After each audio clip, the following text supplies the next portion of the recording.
Hey, so I've talked before about genetic testing. I've done some recent posts on that. Way back in the day, I did my 23andMe, which I can now consider sort of the entry level, way to get some genetic testing done, etc. So the other day, I was just sitting around doing stuff, and boom, I got an email from the 23andMe company talking about a new report that they had sent me customized. So okay, that kind of was interesting. So I popped in there, and the report was talking about sorry, I just have the report here on there that based on my genes, I'm predisposed to weigh about 5% more than average.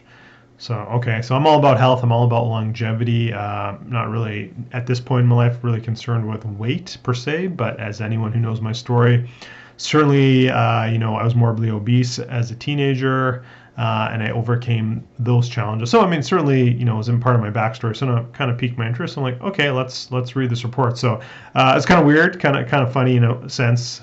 Obviously, it's a lot of generalizations, but I just thought, hey, maybe this will make a good post. So, basically, what they said is, so I'm of mixed ancestry, slightly more European than East Asian or East Indian. So it kind of grouped me into the Europeans, just because I'm like whatever 51% European. So okay, that's how they group me. But the first thing it said, so someone of my age and my height, the average weight for a male, my height and my age, the average weight is 192 pounds.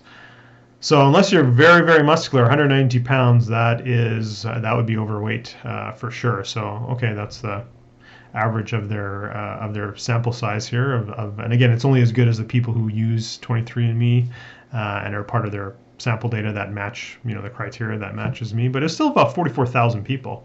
So it's still quite a few people. But I mean, I think that just goes to show that in general, our society is overweight, which we do know.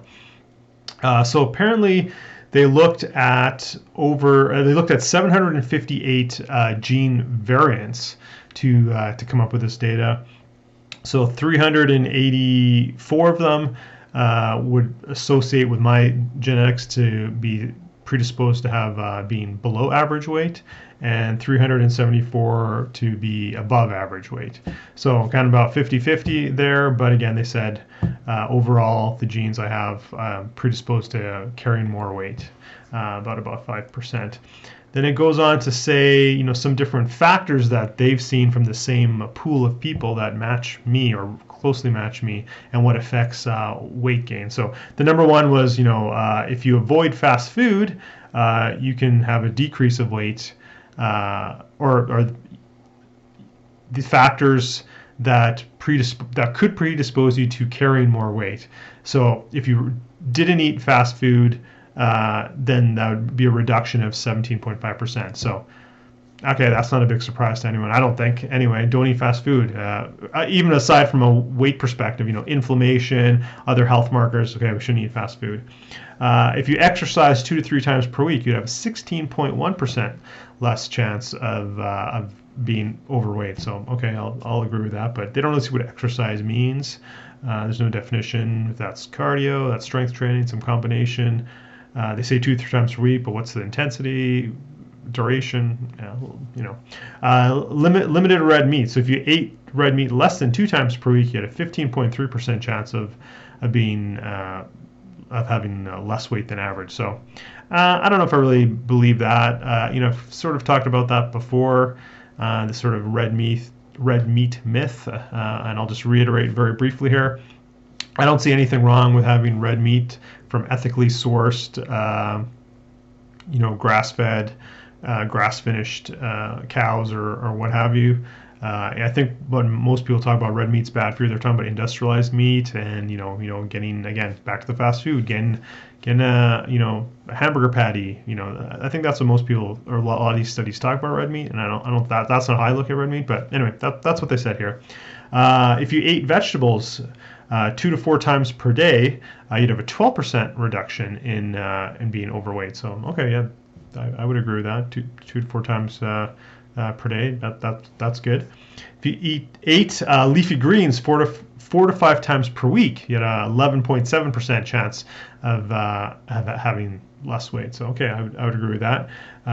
4 to 5 times per week. I'd say, multiple times a day, probably for sure. Maybe even be higher. But anyway, that's their parameters. If you ate fish 1 to 2 times per week, which I have to admit I don't, but it's 11.5% reduction in being overweight. And then if you slept a healthy amount, 7 to 8 hours per night, it was 11.4% reduction in being overweight. So I agree with that. Again, sleep is very nuanced, and I've talked about sleep before. I'm not going to get into it here, but being properly rested, properly recovered, affects so many parts of your health, including weight gain for sure. If you ate fruit 1 to 3 times per day, 8.9% reduction in being overweight. 1 to 3 times per day. I don't know. That's can be a little bit high. Don't forget, fruit is nature's dessert. And then if you ate yogurt 2 to 3 times per week, it was 5.8% reduction. And if you managed stress or had low levels on average, and again, they don't describe what stress is, how you manage stress, what's the definition of low level. A lot of kind of holes in this, but it was 4.8% less. And again, I think I said 40,000 earlier. It was actually based on 45,000 people, again, sort of who matched my criteria, my ancestry, although they lumped me in with European, and my age and my height approximately. So a decent size grouping there, but I don't know, that's probably some inherent flaws. But again, just sort of interesting that all these studies and what have you. And I think genes are very important, and they can lead us in a direction, but it's all lifestyle that really matters if those genes are going to be activated or expressed or not. So again, it caught my attention. Your genes on whether you're more predisposed to have weight or above average weight or below.